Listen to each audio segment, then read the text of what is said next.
What's happening, beautiful people? Welcome back to Made It 2.0.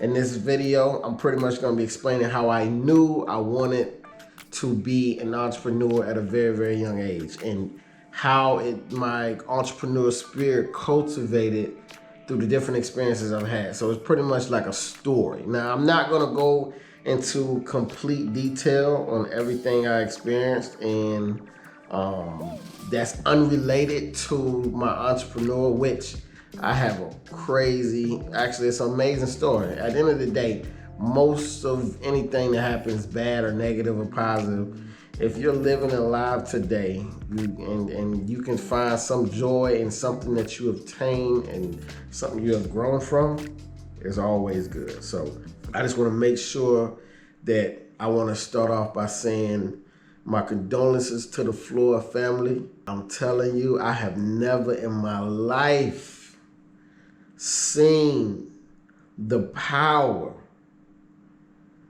of a man's death, right? Yes, it's got hijacked by Antifa. Yes, it got hijacked by the politicians and you know, the criminals and all that type stuff. But the world is listening. The world acknowledges our pain. The world, people are actually open to communicate. I know a lot of people are still closed off, but I'm telling you, I have never in my life seen a time like this. A time like this. I've never seen a time like this. It gives me goosebumps. Like, they made Juneteenth a national holiday in Philadelphia. Gave me goosebumps. Of course, you know, there's a lot of police brutality being a black man in America. So my condolences to the family. I just want to say I appreciate your family.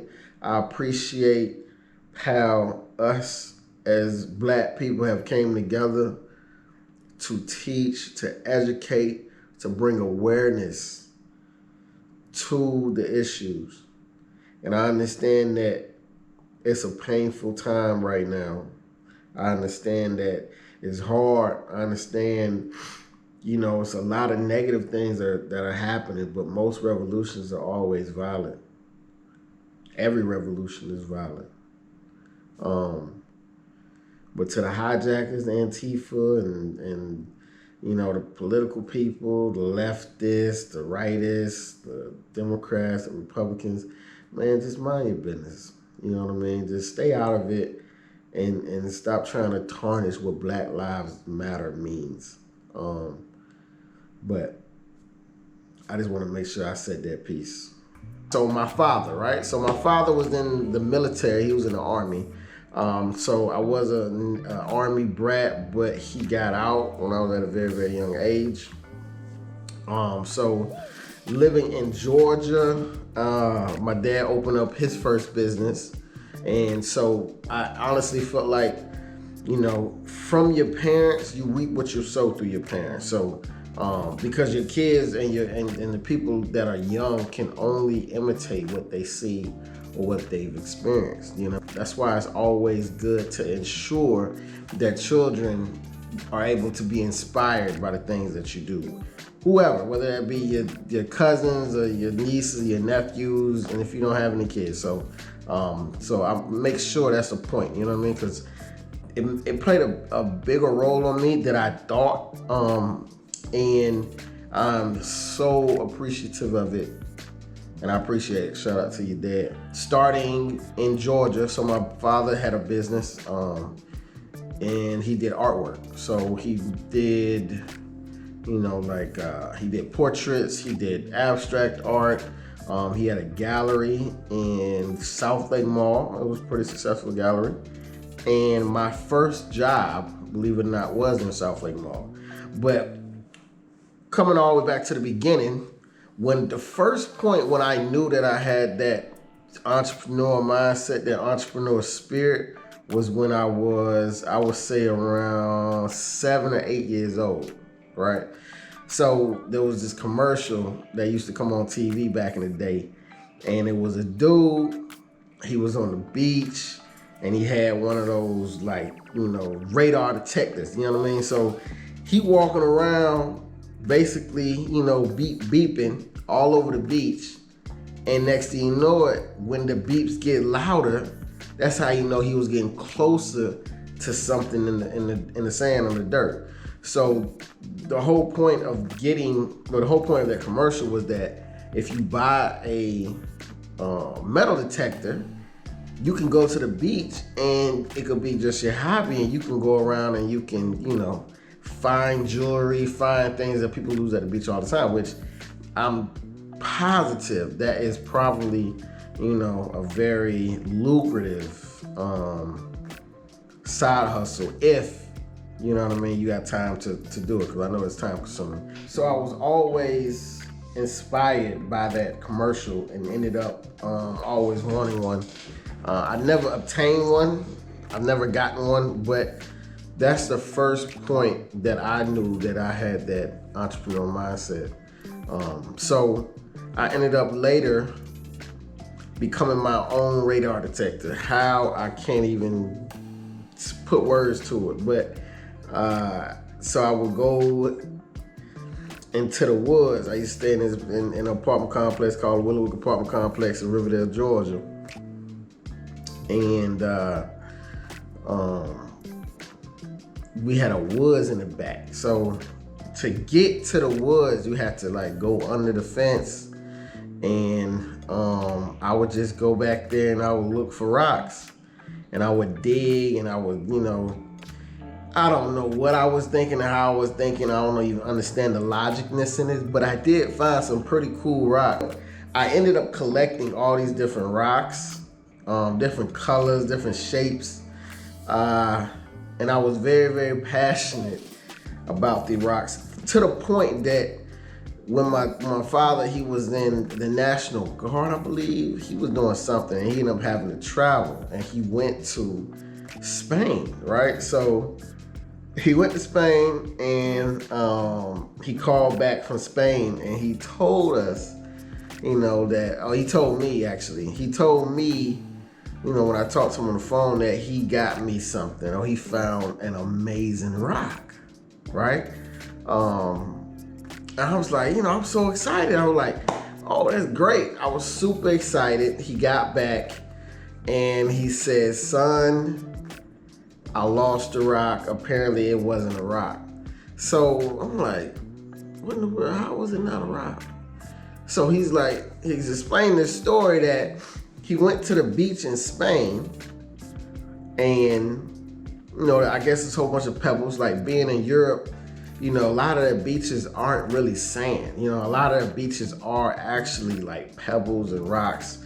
So rocks rubbing together, they make different shapes. So he found a cylindrical, he said, rock, and he thought it was the oddest looking rock it could be.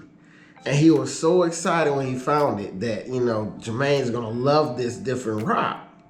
And he said, so he took the rock back to his hotel, and he wanted to clean the rock up and whatever and put in his luggage so he can bring it back to me.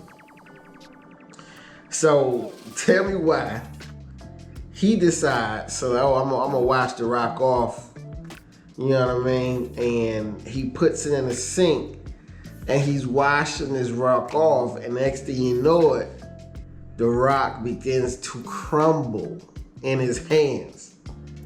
So at that point, I'm like, how does a rock crumble? Like, what in the world? And so me and my brothers was confused, and he had this smirk on his face while he was telling this story. I'm like, that doesn't make any sense. So my mom ended up laughing, right? So I'm like, I said, what's going on? I'm like, yo, where the rock at? You know what I mean? I've been waiting for this rock. I'm excited for this rock. What do you mean you tell me that it crumbled in your hand? He said, son, it was dog poop.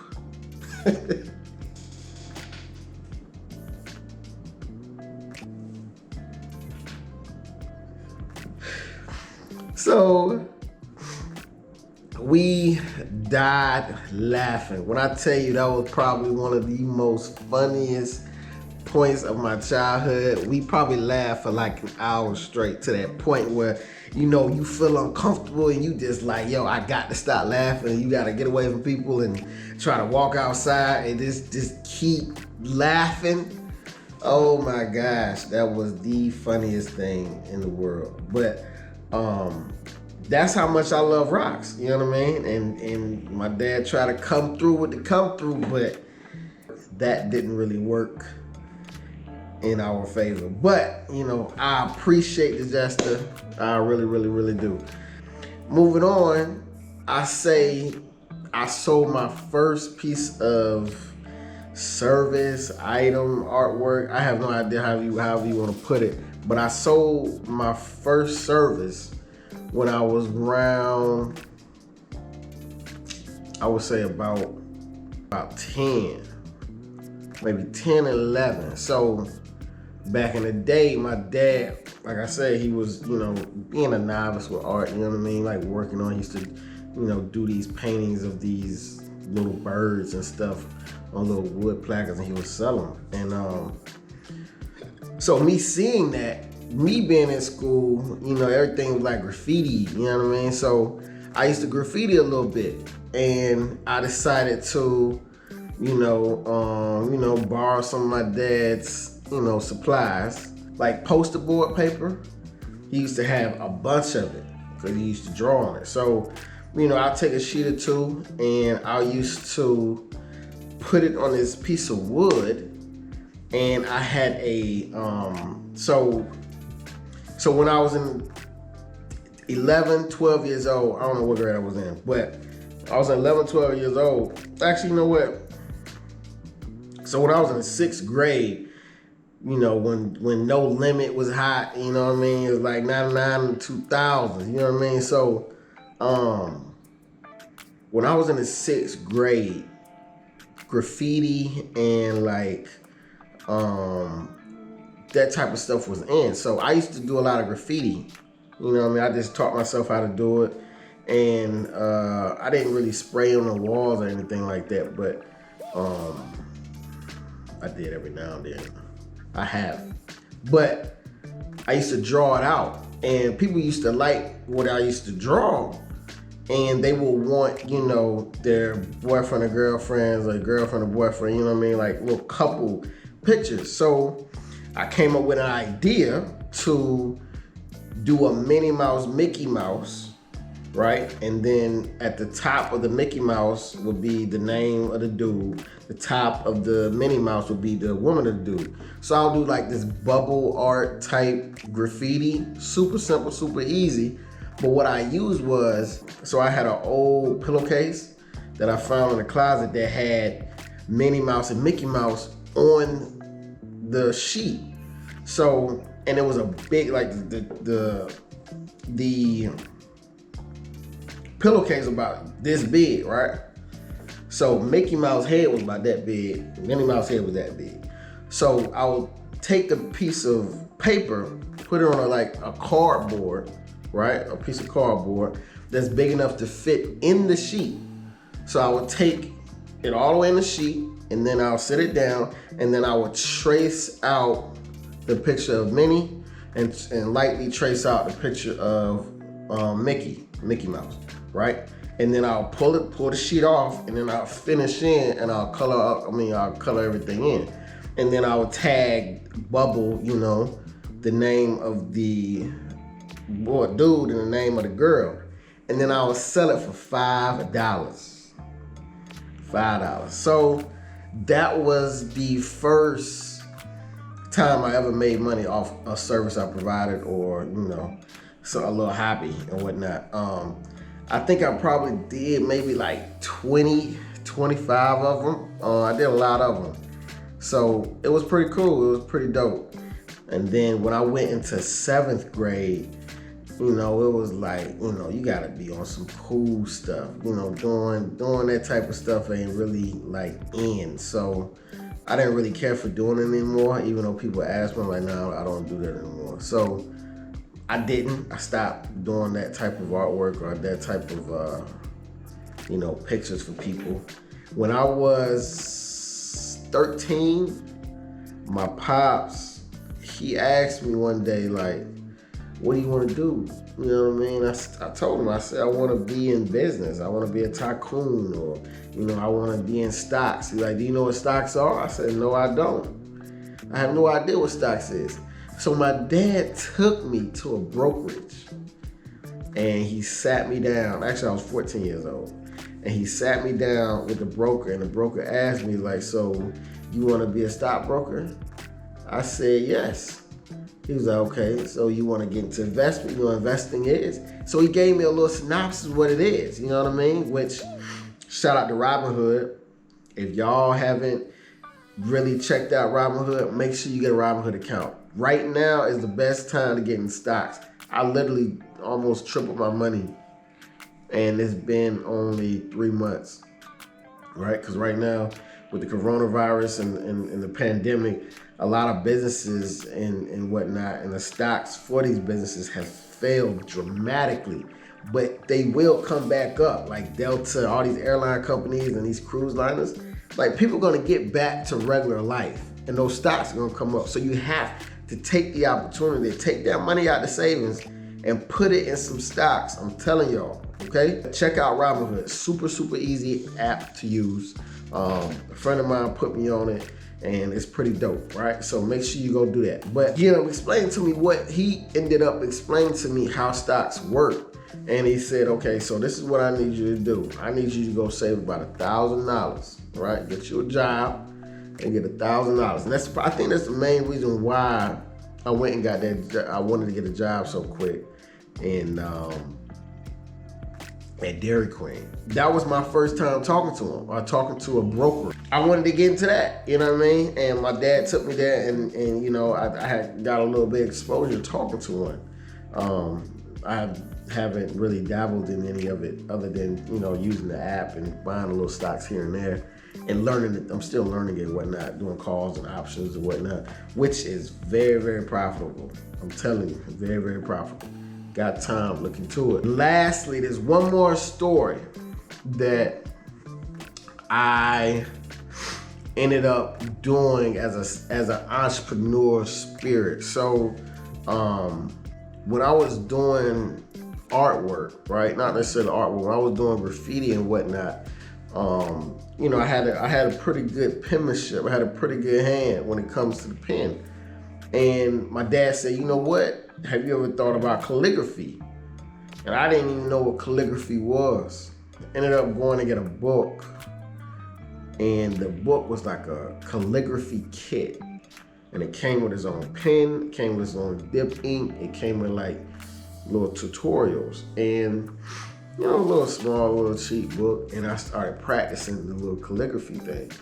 And my dad ended up getting a client. The client was like, do you know anybody to do calligraphy? And he's like, my son.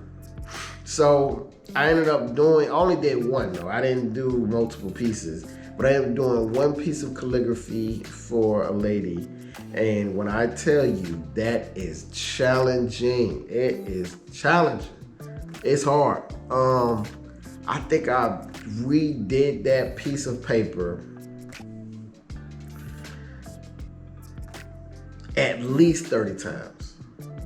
Because it was a paragraph, like this letter that she wanted to write, and she wanted to frame it.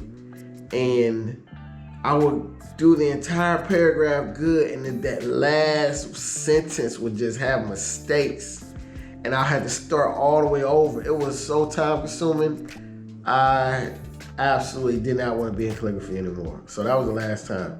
I ended up, after the 30th try, I ended up completing it successfully and looked great after 30th try, and I said, this is not worth it. And I think I only got like $30 for it or something like that. So that was sure not efficient of my time.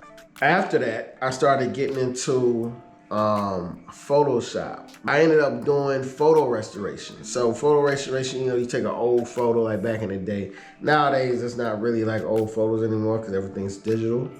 But in the baby boomers ages, you know what I mean, the 6-year-olds, 7-year-olds, they have a lot of photos. And their photos sometimes are all ripped up and have creases and whatnot. So I can take that and I can manipulate the photo after I scan it in, and I can fix all of that. I can fix the color, I can fix the color grade, I can fix, rips and tears and where the paint comes off or the ink comes off, you know what I mean? Like, I can fix all that. And that was pretty fun, and it was super efficient because I was really good at it, and I'd be done with a picture like that. So I used to make maybe like $30 for a photo restoration, and I probably did that maybe 10, 20 times. And then that's when I ended up, getting my job at Dairy Queen. My dad, right? My dad's gonna be quoted in here, and this just shows like whoever you're around, you're gonna be a product of that environment. You know what I mean? He used to have some type of wire. Now this wire was like very malleable. I hope I'm saying that right. But you can move it, you know what I mean? It was real soft, like 24 karat gold, but even like soft or super, super soft. And you can manipulate this metal any way you want it. So why he had it, I have no idea. And I was very mischievous. If I tell you some of the things I used to do when I was a kid, it's just ridiculous. I have no idea why I continue to do the things I did. And I continue to get whooped, and I still would do it. But one of the things I did, I used to just he used to have some weird stuff and cool stuff, and I would just play with it. But he had some wire, and it was, like a little roll of it. So I decided to, take it, and I'm just bored. I said, what if I can write my name in cursive with the wire? So I'm sitting there like, trying to do it. And I'm like, let me try some tweezers, because I know he had some tweezers, right? And then like, nah, that didn't work. Then I went and found some needle nose pliers. I did my name, you know what I mean? And then my mom saying this, she said, oh, that's really good. Wow, look at that. I would say months later, that I realized, I know that now, having cursive in metal or gold now is, is very common to have those type of charms and whatnot. But back then, I don't think I seen it that much, right? It was not at the mall. It wasn't anywhere. I may have seen it in a movie, right? But I didn't see it. So I was like, you know what? Maybe I can sell this. You know what I mean? And everybody's wearing, necklaces and chains and stuff like that. And I used to do, the block, like one from the South. So we used to wear, well, some of us still do, but our medallions would be pieces of wood, and they'll either be cut in like the state of Georgia or cut in the, different sports teams, or it'll be cut in different, different emblems and whatnot, or either your name. But people used to go into the home ec class, and they go in the hardware class, and when they was in the class, they would cut out these little things, and then people would sell them and whatnot. But so everybody was already doing that, and I wasn't in the class to be able to do that, right? So I ended up, matter of fact, I got a dope one that my brother did. On the next video I'll show it, but my brother did back in the day. He gave it to me. He drew. It was the Franchise Boys. It was dope. I don't know, but it's tequila and lime juice. I'm on keto, so if you're on keto, you can't have sugar, and yeah, you can't have sugar. Period. So you can't really have beer. You can't have all those carbs and everything like that. So what I drink is tequila and lime juice, which actually curbs your appetite as well. So perfect drink to sip on when you're on keto, just for your knowledge. And by the way, I lost 10 pounds, whoop whoop, in the last 4 days. 10 pounds in 4 days on keto. It's mostly the water weight, but at the same time, it's, I need to get back right. You know what I mean? Been doing all this quarantine eating. And if you see my stories on Instagram, me and my lady, we really be throwing down in the kitchen. So a lot of people know that. And yeah, so my body was paying for it. Back to it. When I got the wire, and I didn't have the wood, so I wanted to get into that, I guess, market. It's considered a market, right? I wanted to get in that market, and I said, this is the way I can get in. So I started doing people's names, and they would get shoestring, right? They'll take shoestring and they'll like braid it in different colors, and then they'll hang it on their chain. This is when I was in 7th grade. But the thing about the metal, it was too malleable. Like, it was so soft that like a simple, you put your hand on it or you hit it, it will bend, and then you have to bend it back. So I really just, I dealt with that issue, and people still bought it. And people wanted me to fix it and whatnot, which I did. And I sold that for about $5 as well. I probably made maybe 10 of those little charms. And then my dad ended up taking me to the mall, like, son, I want to show you something. I said, cool. So we went to South Lake Mall, and this is before he even had a business there. And it was a kiosk, and they did exactly what I was doing with that piece of metal wire, but they were doing it in gold. So he tried to get me to get a job there, believe it or not. And but I was too young. I was like 13 years old, I think, 12, 13, 14, somewhere around there.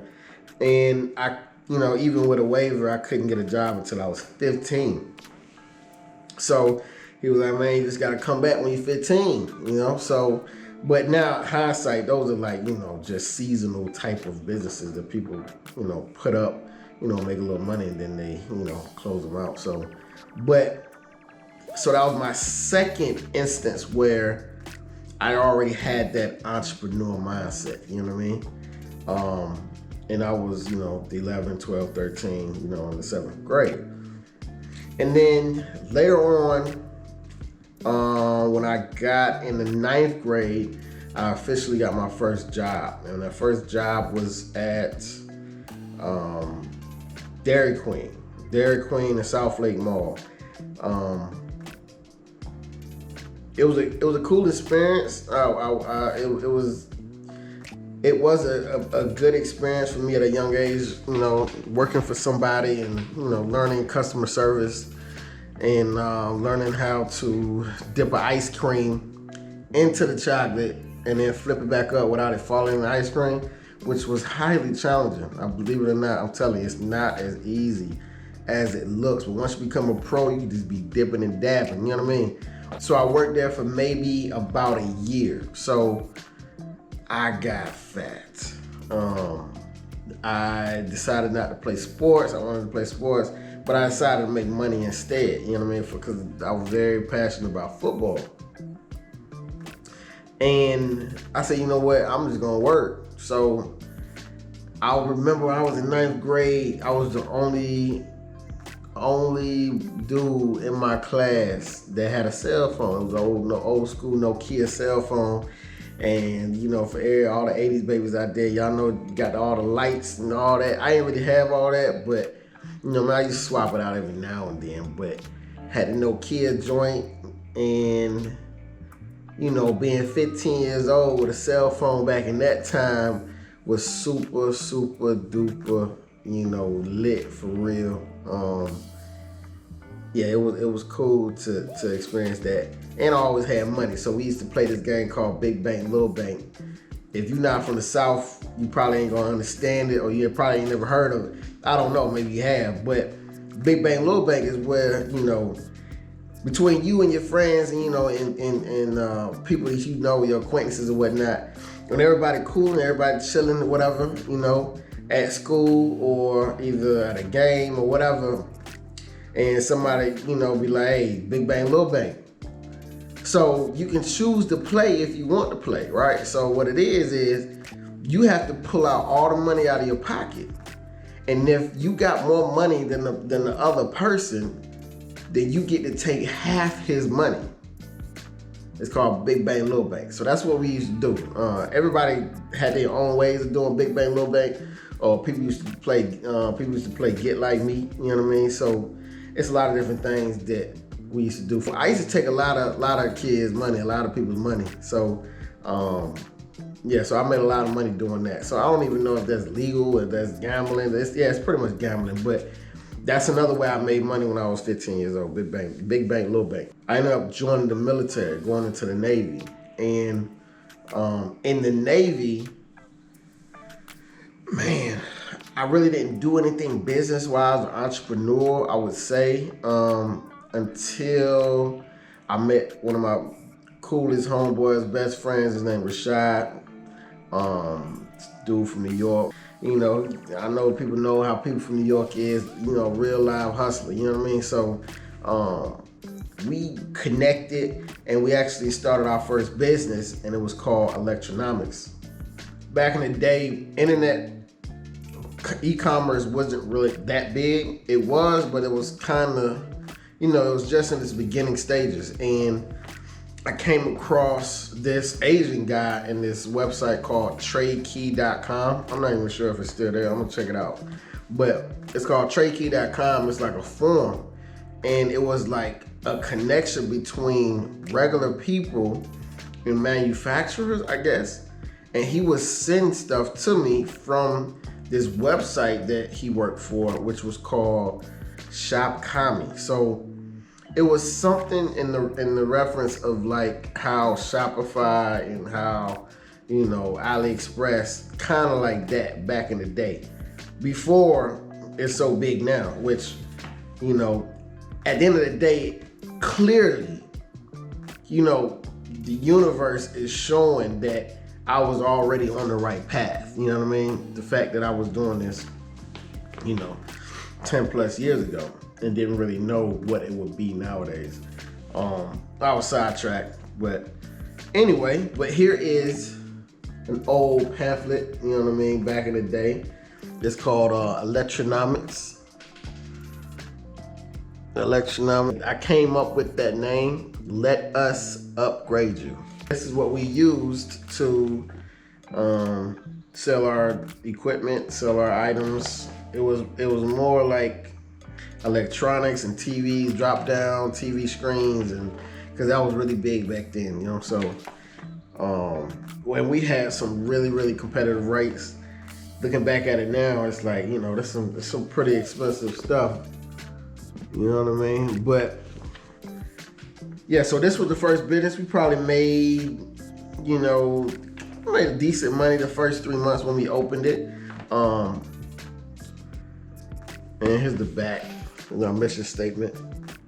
Mission is to supply the world with quality, state-of-the-art electronics at the lowest possible price as we supplying continuous upgrade.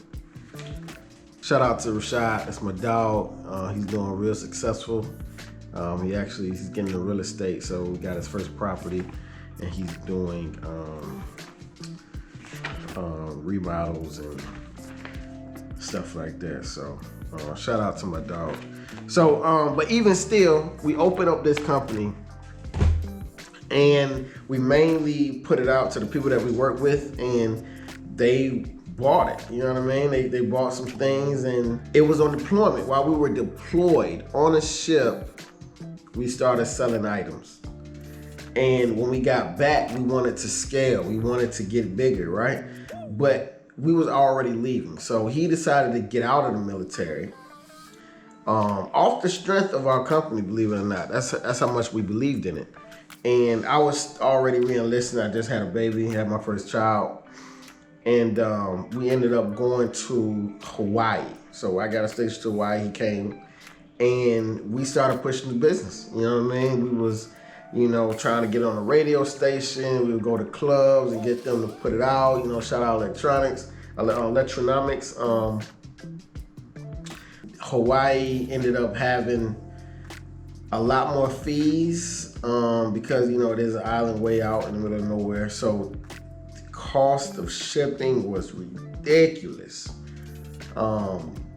Ended up making our prices so high that we weren't going to compete against Best Buy and all these other Radio Shack. When all these businesses, I know people probably don't even remember Radio Shack, but we couldn't compete. So at the end of the day, we all learned from that, and it was a good experience. So yeah, and that happened about 10 years ago. So that's another instance of an entrepreneur mindset, which at that point in time, even when we started that business, and I mean legitimately. So here it is, right here. See, it says Electronomics DBA, doing business as Jermaine and Rashad. So this is a $10 million check that I wrote myself a few months back when I decided to go on this journey of becoming a millionaire before I retire. So I dated it the year that I retired, and I sit this on my nightstand and I look at it every night and every morning, and this is going to manifest my goal. Now, I'm going to get into my mind state. I'm going to get into how I became the confident and spiritual mindseted person in other videos, like the last video. If you haven't checked out my video on The Secret, I pretty much did like a little synopsis on it for like the perfect beginner that doesn't really know what the secret is or can't explain it, or you know what I mean? So check it out. I'm gonna put it right here. Make sure you take a look at it if you don't understand what the secret is, but that's the bare minimum, right? So, and you just build on that type of thinking, and make sure you write yourself a check, right? For something or whatever you want, write it out. Whatever you want, write it out. You know what I mean? And those things will come to pass if you put your heart in it, if you put emotions to it, if you put good energy to it, and you work towards it. The sky's the limit. So I ended up moving to Virginia, and that's where I ended up getting into car detailing. And I made some money, doing some car detailing, doing some customization with paint, like this. It's like a paint that turned into plastic. So you can do different things to different cars, and you don't really damage the paint or damage the metal or whatnot. So you can customize. So I used to customize people's cars with it. Also used to do detailing as well because of the car that I purchased, in Hawaii. It was a Dodge Charger. I put 24-inch wheels on it, and that was an amazing feeling. So once I had that car, I started taking it to, different car shows and stuff like that. So I started getting to the whole car show business, and I used to get a lot of business. I mean, I made some decent money, doing, detailing and car customization, but it was so time consuming. I like doing it. I like seeing the finished product. I like the customer liking, what they purchase, but it's just not worth the time. The only way for me to get into the car detailing business is for me to be the owner, and I got people working. Or if you have a team, you know what I mean? Like doing all that work by yourself is very, very time consuming. I mean, I used to take maybe like 6 hours on one car, and that'd be $350.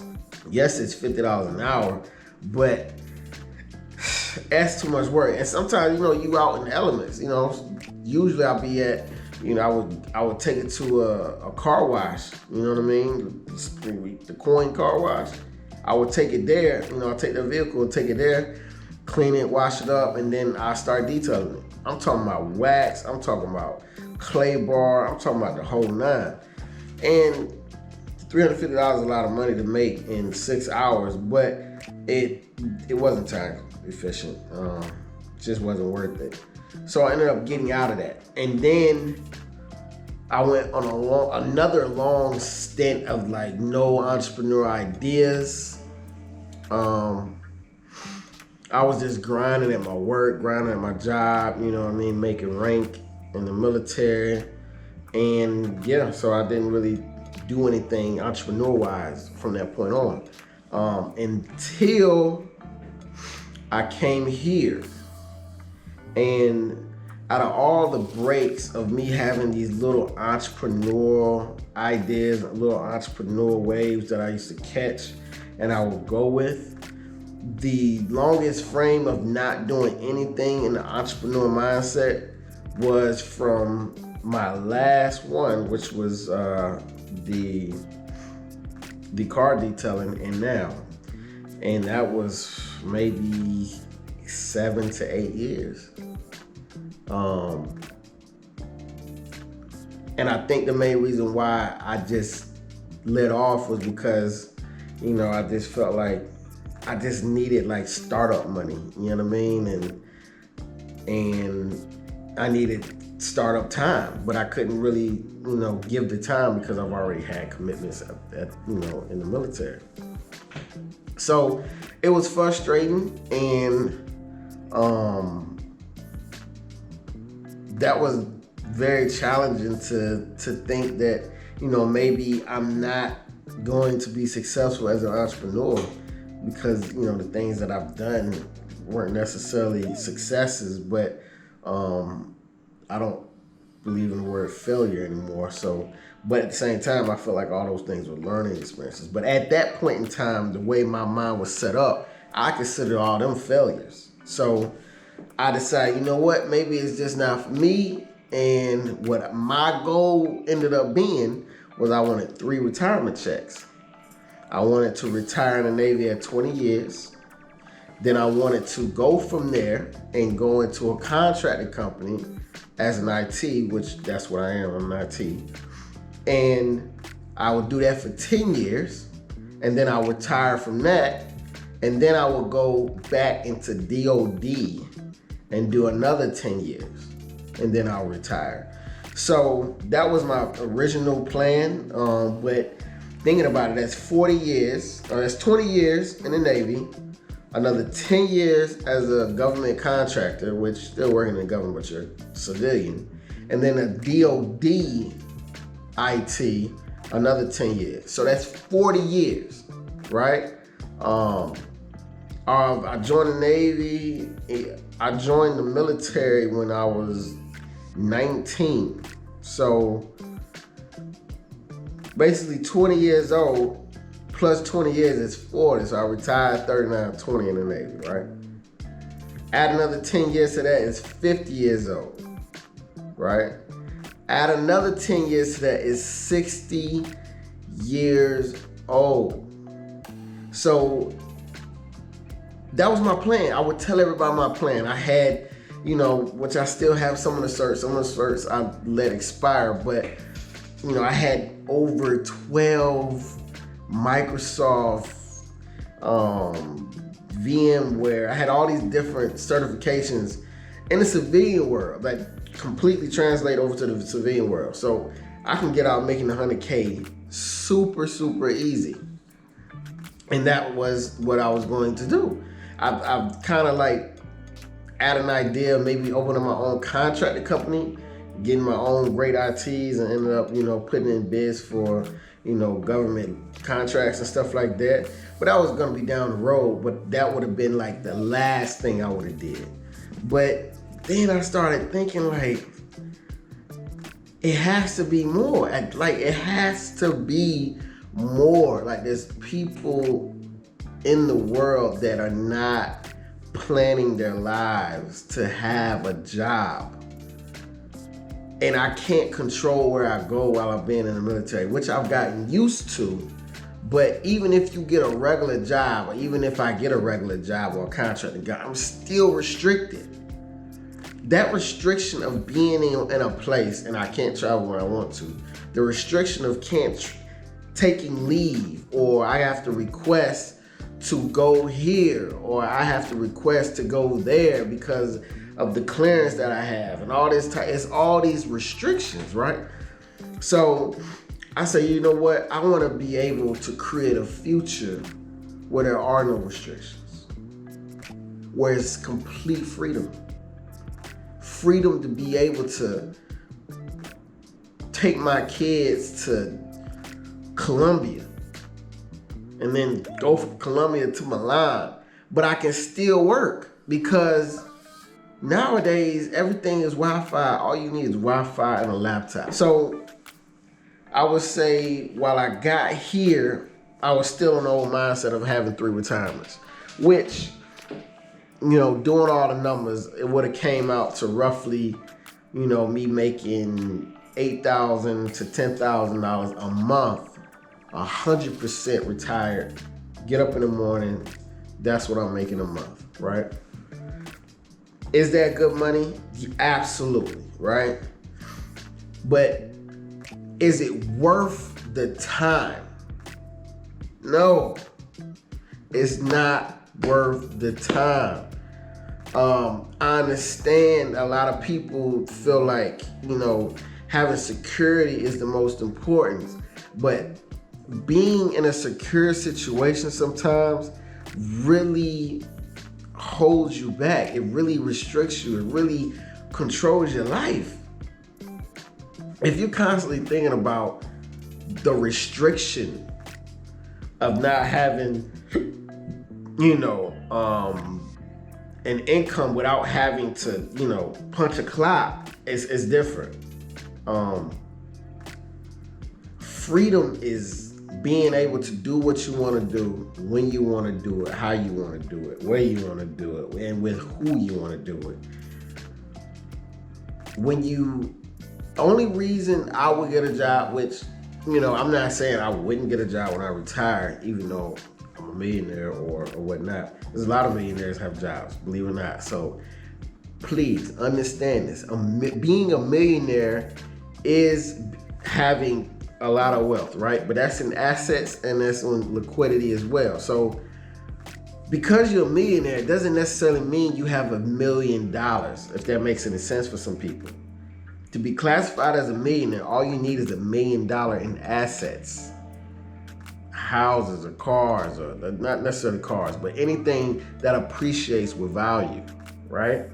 So we think about that, right? So a lot of people that are millionaires don't have $1 million in the bank. I want $1 million. I want to be a multi-millionaire where I have $1 million in the bank and I have over $1 million in assets, right? But that's what true freedom is: being able to travel, being able to go where you want to go, when you want to go. You know what I mean? And I'm telling y'all, people are making so much money, so much income on the internet. I know a lot of people that y'all think, oh, money rules the world. And if you're not trying to get money, you are stuck. And you don't even gotta call it money. I call it freedom. I'm trying to get to freedom. You know what I mean? I'm trying to get to freedom. Money is freedom. Freedom is money. Where you wanna worry about paying bills. You wanna worry about, you know, being able to help somebody out. You know what I mean? At the end of the day, my whole passion and why I want money is because I want my job to literally be able to get up and go out and just bless people all day. And I want to hire people to bless people. I know it sounds weird. I haven't really figured out how that's going to work, but that's what I want to do. All these people that do these little Instagram videos and social media where they walk around, they, you know, give a homeless person this or, you know, help this person out. That's the type of stuff I want to do every single day. That's what I want to do. I just want to give back and inspire people. I want to inspire kids. I want to get kids out the inner cities and take them to Milan. You know what I mean? Like, there's a big old world out here, and I think that people with money can really help somebody else see another way of life. The last portion of all this is going to be me talking about my new entrepreneur mindset, my newer entrepreneur ideas, and what I'm doing to achieve them. So As you can see in the first video, I gave a little synopsis of what's going on, but I felt like I wasn't as informative as I should have been because I wanted to be short, and I wanted this video to be super long.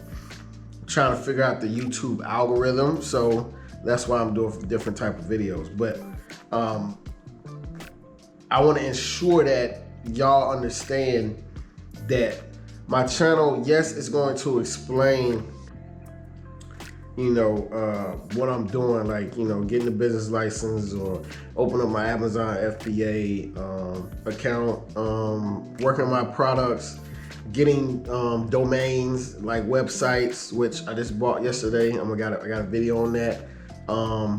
Working on my logos, different product reviews and stuff like that. So it's gonna talk all about that, but it's really gonna talk about as well as my mindset. My mindset. I'm telling you, the person that I was before, man, like I used to subdue it. You know what I mean? I'd say about 10 years ago, I came upon a secret, like I explained before, and it changed my life from that point, right? It healed the relationship between me and my father. It healed the relationship between me and some loved ones and whatnot, and some coworkers. You know what I mean? So, and then I kind of let up on it. I really didn't follow the teachings. I really didn't follow that way of thinking. You know what I mean? Because society and the people you surround yourself, it affects you so much you have no idea. And being out here, I've always been isolated, right? I've always been like a Buddhist in the high mountains, sitting Indian style by myself, cultivating my own thoughts, like literally purifying myself of a lot of different ideologies and judgments that restricted me from being able to think the way I am right now. I know, a lot of people I know seen my growth, but at the same time, this was always in me. You know what I mean? So being a part of the in crowd was like, it wasn't necessarily important to me because I wasn't necessarily a follower, but I wanted to be able to be social. So if I went to a party, if I went to, watch the game or whatever the case may be, I would make sure I go to ESPN, I'll look it up, and I'll see what's going on, just in case, so I can give and I can provide some insight on my idea or how I look at a certain position or a certain player or a certain team, just to be inclusive. But in all actuality, that was, for what? You know what I mean? People, all my people accept me for who I am, right? So, and I don't really care about sports in that manner anymore. I will always be a Braves fan, a Falcons fan, and a Bulldog fan, always. I'm not saying I'm not completely into sports.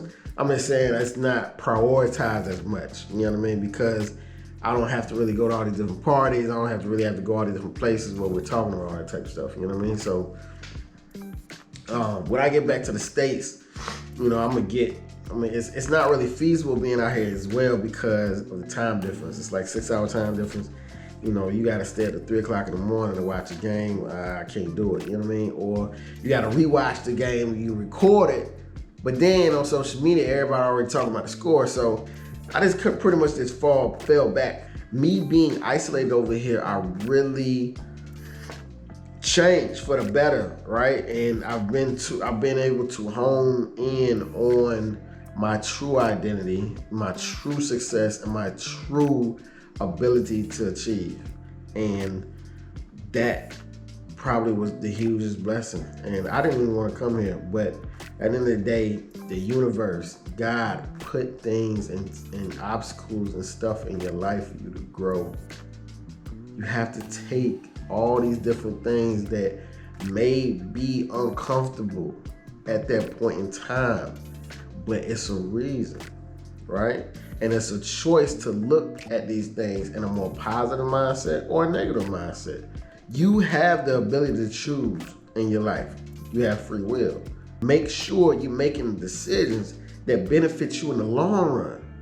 If you make decisions that's gonna curtail the future that you want, you can't be not mad at nobody but yourself.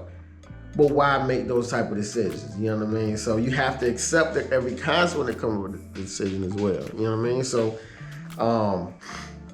I've learned a lot, being here, and that's how I've gotten on the mind frame that I am now. And I am so looking forward to this journey.